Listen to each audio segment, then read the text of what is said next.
il faut vraiment faire quelque chose. Il faut vraiment agir. 20% de ces arrêts maladie sont liés à des troubles psychologiques liés au travail. C'est énorme.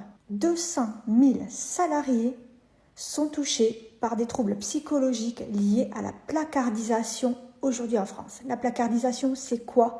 C'est quand on vous met sur un poste qui n'a pas de sens, quand on vous dégage de toutes les tâches, quand on ne vous fait plus participer aux réunions d'équipe, qu'on ne vous donne pas de but, qu'on ne vous fait pas évoluer.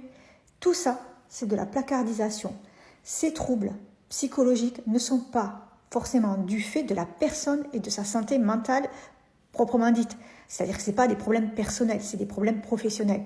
Quand est-ce que le gouvernement, quand est-ce que l'État va prendre en considération que ce sont ces problèmes de burn-out, bore-out, brown-out, appelez ça comme vous voulez, placardisation, ces problèmes sont des problèmes liés au management et à certaines entreprises. Donc ces problèmes devraient être traités, à mon avis, avec la même énergie que les accidents du travail. C'est-à-dire que ça devrait être pénalisant pour certaines entreprises.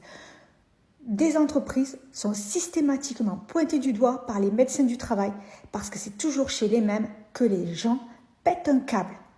Quand est-ce que ce problème va être pris au sérieux? Quand est-ce que ce problème va être traité comme un accident du travail et la responsabilité du manager, de l'employeur, quand est-ce qu'elle va être mise en cause?